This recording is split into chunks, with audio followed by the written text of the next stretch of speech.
Hello everyone, very good morning. This is Manoj Yadav. Welcome you all on my YouTube channel. दोस्तों, एक बहुत अच्छी news आ रही है आप लोगों के लिए इंजीनियरिंग से रिलेटेड। वैसे भी इंजीनियरिंग की वैकेंसी आजकल बहुत कम आ रही है, आप सबको पता है। तो अभी उत्तर प्रदेश सरकार की तरफ से पंचायती राज विभाग में एक बहुत ही बम्पर वैकेंसी आ रही है। ठीक है, तो इसके रिगार्डिंग हम लोग आज इसके नोटिफिकेशन की बात करेंगे और क्या क्या उसकी एलिजिबिलिटी क्राइटेरिया है, कैसे कैसे उसमें रिक्रूटमेंट होने हैं। ठीक है, एज क्या है और फॉर्म कैसे भरेंगे, इन सारी बातों पे हम लोगों को इस पे डिस्कस करना है। तो इसका डिटेल नोटिफिकेशन हमारे पास है। अब इस डिटेल नोटिफिकेशन के थ्रू हम लोग अगर देखें तो ये है उत्तर प्रदेश सरकार की तरफ से पंचायती राज विभाग का डिटेल नोटिफिकेशन। ठीक है, जिसमें टोटल मिला करके आप देख रहे हैं यहाँ पे 1875 ये इतने पोस्ट जो है वो निकाली गई है। ठीक, और एक और बात कि जो भी लोग ये वीडियो देख रहे हैं, अगर वो सिविल इंजीनियरिंग के अलावा किसी और ब्रांच के हैं तो आप वीडियो को स्किप कर सकते हैं, क्योंकि ये जो वैकेंसी है वो केवल और केवल सिविल इंजीनियरिंग के लिए है। ठीक है, और दूसरी बड़ी बात कि ये वैकेंसी जो है वो बीटेक और डिप्लोमा दोनों के लिए है। तो जो भी लोग बीटेक और डिप्लोमा दोनों अलग अलग डिग्री लिए हैं या दोनों डिग्री लिए हैं वो इस वीडियो को आगे कंटिन्यू कर सकते हैं। तो चलिए बात करते हैं आगे कि क्या क्या है इस नोटिफिकेशन में, किस किस चीजों के बारे में बात करनी है हमें। तो देखिए, टेबल ऑफ कंटेंट में दे रखा है इंट्रोडक्शन कि क्या है, कैसे काम करना है, कि वैकेंसी आई, एलिजिबिलिटी क्राइटेरिया क्या है। ठीक है, scope and work, job description, job के बारे में थोड़ा सा डिस्क्राइब किया गया है। नंबर ऑफ कैंडिडेट कैसे इम्पैनल होंगे, ठीक है, कंसल्टिंग फीस क्या होगी, एलिजिबिलिटी क्राइटेरिया क्या है, और इम्पैनलमेंट पीरियड, यानी कि ये वैकेंसी जो होगी वो रेगुलर बेसिस पे नहीं होगी, इसका मतलब कि कॉन्ट्रैक्ट बेसिस पे है। ठीक है, इंपॉर्टेंट डेट क्या है, एग्जाम अगर होना है तो वो कब होगा, या फिर फॉर्म कब से कब तक भरे जाएंगे, हाउ टू अप्लाई, किस तरीके से फॉर्म को अप्लाई करना है, सिलेक्शन क्राइटेरिया क्या है, और general condition for the application fees, इसके क्या क्या है, इसके बारे में हम लोगों को बात करना है। ठीक है, और दूसरा है रिमूवल फ्रॉम अप्रूव्ड लिस्ट, यानी कि जो लिस्ट बन चुकी होगी उसमें अगर आपको कुछ चाहे तो कभी भी निकाल सकते हैं, तो किस तरह से निकालेंगे, उसके क्या क्राइटेरिया होंगे, इन सब के बारे में वन बाय वन हम बात करेंगे। ठीक है, तो डिटेल में बात करनी है, वीडियो थोड़ा सा लंबा हो सकता है तो प्लीज बिना स्किप किया वीडियो को जरूर देखिएगा। देखिए, यहाँ पे बात आ रही है, इंट्रोडक्शन में हम थोड़ी सी बात कर लें कि फाइनेंस कमीशन जो है उसकी तरफ से टोटल 26,608.4 करोड़ रुपए का बजट रखा गया है। इस बजट के थ्रू, ये जो इतना बजट रखा गया है, इस बजट के थ्रू 2020 से लेकर के 2026 तक पंचायती राज विभाग में बहुत सारे काम होने हैं, जिसमें तमाम इंफ्रास्ट्रक्चर्स बनने हैं, तमाम डेवलपमेंट होने हैं। तो इस तरह का जो एक बड़ा डेवलपमेंट होना है, उस बड़े डेवलपमेंट के लिए बहुत सारे टेक्निकल पर्सन्स की रिक्वायरमेंट होगी।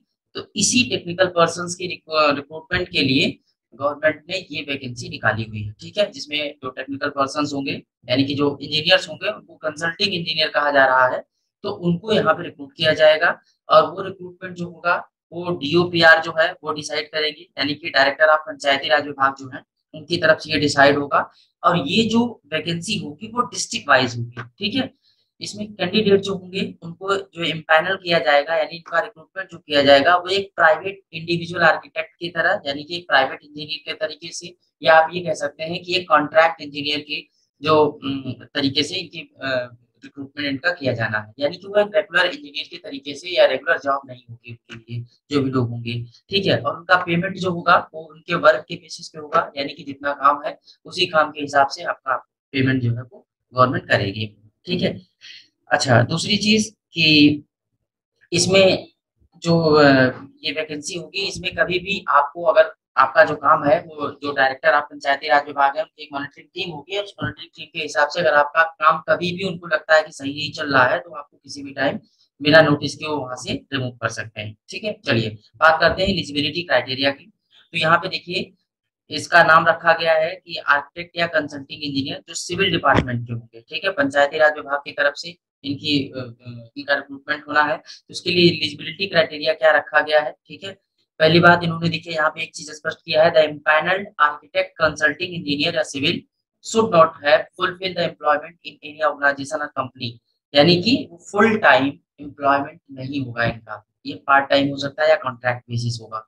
ठीक है, और दूसरी चीज कि कैंडिडेट को जो भी रूल्स रेगुलेशन अगर कोई चेंज होता है, जो यहाँ पे क्राइटेरिया बनाया गया है, तो उसको टाइम टू टाइम वो कैंडिडेट को बताया जाता रहेगा जब भी उनको इम्पैनल किया जाता है, अगर रिक्रूट किया जाता है इस काम के लिए।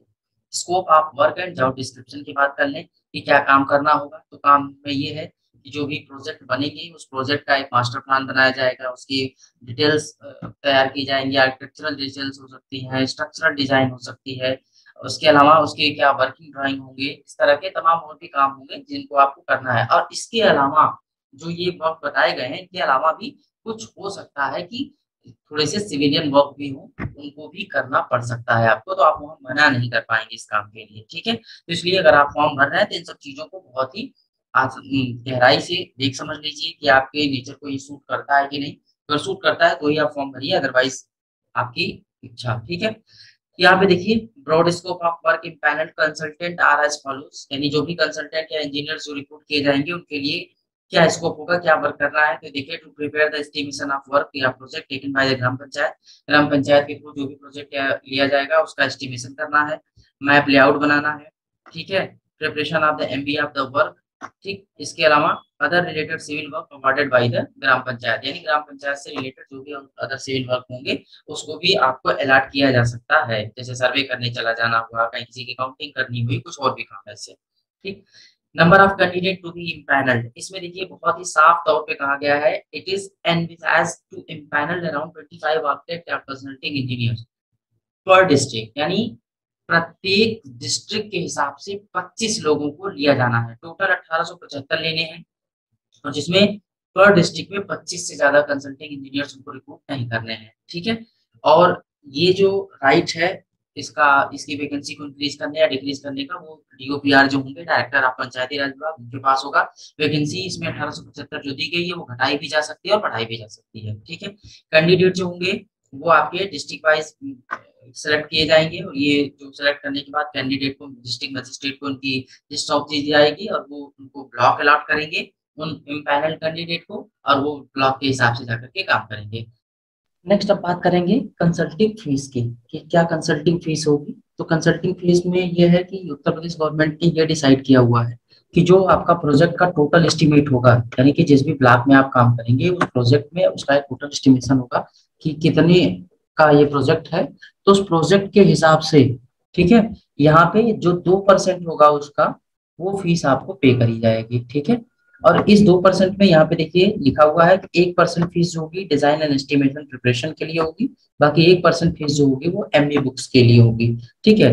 और मान लीजिए कि जैसे कई बार ऐसा होगा कि कुछ लोग हैं जो केवल डिजाइन एंड एस्टिमेशन प्रिपरेशन तक ही हैं, और जब एमबी बुक्स प्रिपेयर हो रही हैं तो उसके लिए वो अवेलेबल नहीं है, तो उस कंडीशन में अगर कोई दूसरा कैंडिडेट आता है उनकी जगह पे, तो ऐसी पोजीशन में क्या किया जाएगा कि जो 1% है ये इस वाले का, ये उसको दिया जाएगा जो नया कैंडिडेट उस पुराने वाले कैंडिडेट की जगह पे आएगा, ठीक है।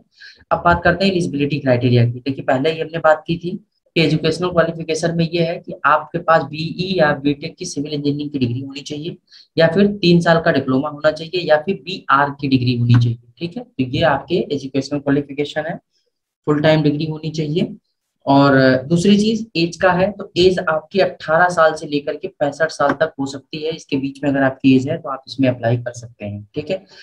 एक और इसमें इंपॉर्टेंट चीज है जिसको बहुत स्पेशली ध्यान देना है, वो है कि full time employed candidate in any government और private company will not be eligible. अगर आप किसी प्राइवेट कंपनी में या गवर्नमेंट कंपनी में फुल टाइम नौकरी, रेगुलर नौकरी कर रहे हैं कहीं पे भी, तो आप इसके लिए एलिजिबल नहीं होंगे। The candidate would be empanelled in the district of their permanent residentship. दूसरा एक इम्पोर्टेंट चीज ये है कि जो भी कैंडिडेट हैं जो इस जॉब के लिए अप्लाई करेंगे, वो केवल और केवल अपनी परमानेंट डिस्ट्रिक्ट में, जहां उनका परमानेंट रेजिडेंशियल है, रेजिडेंस है, जहाँ पे उनका घर है अपना, वो उसी डिस्ट्रिक्ट से अप्लाई कर सकते हैं, किसी और डिस्ट्रिक्ट से अप्लाई नहीं करेंगे, ठीक है। अगला है इम्पैनलमेंट पीरियड, यानी कि जो कॉन्ट्रैक्ट बेसिस ये नौकरी हमने पहले ही बताया था, तो वो उसका इम्पैनलमेंट, उसका कॉन्ट्रैक्ट कितने टाइम के लिए होगा। तो ये कॉन्ट्रैक्ट जो होगा वो this will be the for the period of 3 year, 3 साल के लिए होगा, और इसका जो एक्सटेंशन है वो 2 साल तक आगे किया जा सकता है, यानी टोटल मिला के 5 साल किया जा सकता है। लेकिन ये जो 1-2 साल बढ़ाए जाएंगे वो 1-1 साल करके यहाँ पे बढ़ाया जाएगा, ठीक है। और हम पहले ही है कि डीओपीआर जो डायरेक्टर ऑफ पंचायती राज विभाग है उनके थ्रू एक जो मॉनिटरिंग टीम होगी वो टाइम टू टाइम आपका जो वर्क होगा उसको मॉनिटर करती रहेगी, और उसको किसी भी पॉइंट पे ये अगर महसूस होता है कि आपका काम ठीक नहीं है या सही तरीके से आप अपना काम नहीं कर पा रहे हैं, तो वो किसी टाइम आपको बिना किसी नोटिस इशू किए निकाल सकती है। ये उनके पास राइट्स होगा, और ये इस नोटिफिकेशन में उन्होंने पहले से दे रखा है। फिर बात करते हैं इंपॉर्टेंट डेट्स की। इंपॉर्टेंट डेट्स क्या हैं? तो एक ये है कि आप फॉर्म जो है वो 1 जून से भरा जाएगा, और लास्ट डेट जो होगी फॉर्म को फिलअप करने की वो होगी 15 जून 2022। ठीक है, तो ये इसकी डेट है जिसमें के बीच में आपको फॉर्म भरना है। फॉर्म कैसे भरना है इसके लिए देखिए ये वेबसाइट दी हुई है HTTP। इसके बाद ये आप इस वेबसाइट को नोट कर लीजिएगा, इसकी लिंक ले लीजिएगा, डिस्क्रिप्शन में होगी। ठीक है, तो इसको जो है आप यहाँ से क्लिक करेंगे तो आपके पास ये खुल के आएगा, इम्पैनलमेंट ऑफ 1875 आर्किटेक्ट और कंसल्टिंग इंजीनियर। इस पे क्लिक करेंगे आप। जब इस पे क्लिक करेंगे तो उसको एप्लीकेशन खुलेगा, और एप्लीकेशन में जो भी डिटेल्स आपसे मांगी गई है वो सारी डिटेल आपको 1 बाय 1 भर देनी है। इसके बाद जो भी डॉक्यूमेंट्स आपको मांगे जाएंगे वो सारे डॉक्यूमेंट्स आपको अपलोड करने हैं। यहाँ पे डॉक्यूमेंट्स की साइज 200 KB से ज्यादा की नहीं होनी चाहिए। ठीक है, और फाइनली फॉर्म आपका जब भर जाएगा तो सक्सेसफुली सबमिशन ऑफ फॉर्म का आपको मैसेज आ जाएगा, और इस तरह से आपका फॉर्म कंप्लीट हो जाएगा।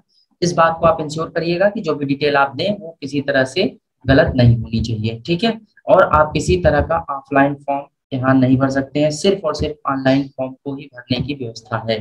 ठीक है, selection criteria for the empanelment, जो भी कैंडिडेट होंगे उनको सेलेक्ट करने का क्या क्राइटेरिया होगा? तो क्राइटेरिया देखिए यहाँ पे पहले लिखा हुआ है, अगर आपके बीटेक या डिप्लोमा में, ठीक है, मार्क्स 40% तक हैं तो 40% वाले को यहाँ पे ये 0 मार्क्स अवार्ड किया जाएगा, यानी इसी मार्क्स के बेसिस पे आपकी मेरिट तैयार करी जाएगी।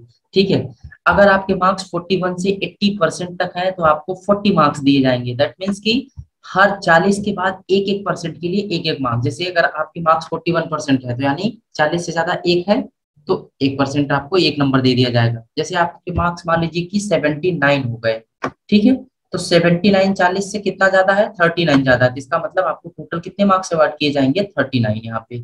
ठीक है, फिर आपको टोटल यहाँ पे जो मार्क्स दिए जाएंगे वो 39 दे दिए जाएंगे। इसी तरह से 81 से लेकर के 100% तक अगर आपके मार्क्स हैं तो उसके लिए भी ये 40 मार्क्स जो है वो फिर से दिए जाएंगे।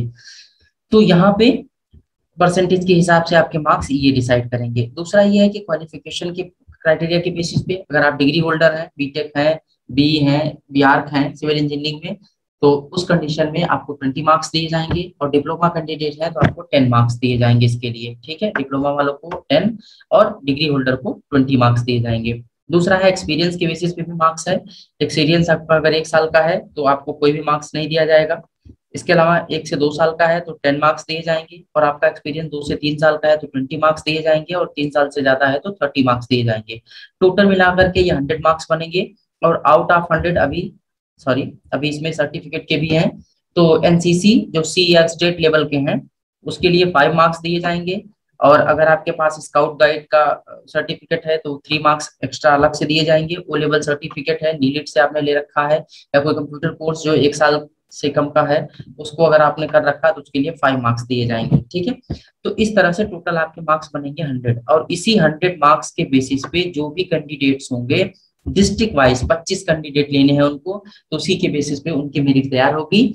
और ये जो मेरिट तैयार होगी, इस मेरिट को तैयार करने के बाद टोटल उसमें 10% एक्स्ट्रा यहाँ पे वेटिंग भी रखी जाएगी। यानी अगर उनको 100 कैंडिडेट लेने हैं तो 10 एक्स्ट्रा लिए जाएंगे, टोटल 110 कैंडिडेट लेंगे, जो 10 होंगे वो वेटिंग के लिए होंगे। अगर उनमें से कोई छोड़ता है तो बाकी जो 10% वेटिंग वाले होंगे उनको ये पोस्ट जो है वो दे दी जाएगी। ठीक है, फिर इस तरीके से अब आप देखिए जनरल कंडीशन एप्लीकेशन फीस। यहाँ पे सबसे इंपॉर्टेंट चीज ये है कि इस फॉर्म को भरने के लिए किसी तरह की कोई फीस नहीं लगेगी। ठीक है, सिर्फ आपको बस फॉर्म अप्लाई करना है, और फॉर्म अप्लाई जैसे ही आप कर देते हैं तो फॉर्म अप्लाई करने के बाद आपका ये कंप्लीट हो जाएगा। इसमें आपको कोई पैसा अलग से नहीं देना है। ठीक है, बस इस बात का ध्यान रखना है कि आपकी क्वालिफिकेशन जो यहाँ पे मांगी गई है वो आपके सही होनी चाहिए। जो भी डेटा आप भरें इसमें वो सारी कुछ सही होनी चाहिए। ठीक है, दूसरी चीज ये है कि at the time of entering into agreement selected by the candidate should be bring original photocopy. यानी जब आपका सिलेक्शन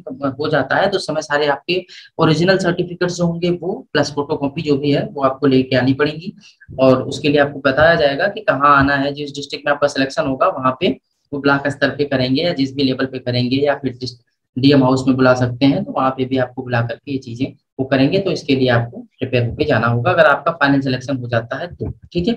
और दूसरी चीज कि अगर कहीं से भी उनको ये पता चलता है कि जो भी इंफॉर्मेशन आपने दे रखी है वो किसी भी पॉइंट पे ये पता चलता है किसी भी टाइम, तो कि जो इन्फॉर्मेशन आपने दे रखी है वो कहीं से कुछ गलत है, तो वो आपका कैंडिडेचर जो है वो रद्द कर देंगे, आगे आपको वो कैरी आउट नहीं करेंगे, ठीक है। फिर आगे है कि ये जो वैकेंसी होगी वो कतई रेगुलर बेसिस नहीं है, इस बात को आपको विशेष रूप से ध्यान रखना है कि ये कॉन्ट्रैक्ट बेसिस होगी, 3 साल का कॉन्ट्रैक्ट होगा और अगला कॉन्ट्रैक्ट जो होगा वो एक एक करके एक एक साल करके बढ़ाया जाएगा, ठीक है। अब यहाँ पे देखिए एक इंपॉर्टेंट चीज ये है कि जो सिलेक्टेड कैंडिडेट है, the selected candidate has to submit bank guarantee of ₹50,000 as a security deposit, deposit should be valid for 6 month beyond the empanelment period. यानी कि ये जो है, अगर आपका इसमें सिलेक्शन हो जाता है तो आपको 50,000 रुपए देने पड़ेंगे एज अ गारंटी, और ये 6 महीने के लिए होगा, इसके बाद आपका ये जो भी पैसा होगा वो वापस कर देंगे। तो इसके बेसिस पे आपको जो है ये काम करना होगा, अगर आपका सिलेक्शन होता है तो या सिक्योरिटी मनी ये आपको देनी पड़ेगी, ठीक है। फिर इसी तरह से candidate must experience in any organized sector और experience certificate must have the company registered number, email ID, contract etcetera.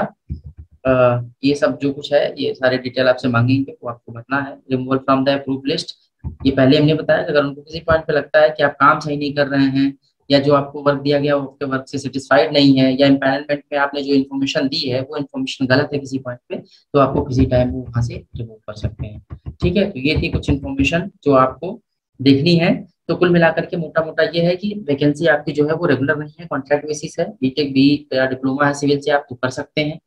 हो सकता है आपके लिए अच्छी चीज ये है कि हो सकता है कि आप इसमें नौकरी करें और आगे स्थिति परिस्थिति बने तो ये आने वाले टाइम में ऐसा कर सकते हैं कि आपका एक्सटेंशन कर दें, ये चीजें जो परमानेंट हो जाएं, ठीक है। लेकिन उन्होंने साफ तौर पे नोटिफिकेशन में कहा है, तो आप इस तरह का कोई दावा या कोर्ट में इस तरह की चीजों को नहीं ले जा सकते हैं। तो चलिए, उम्मीद है कि आपको ये सारी जानकारी समझ में आई होगी, और अगर समझ में आई है तो आप इस चैनल को सब्सक्राइब करिए, लाइक करिए, शेयर करिए।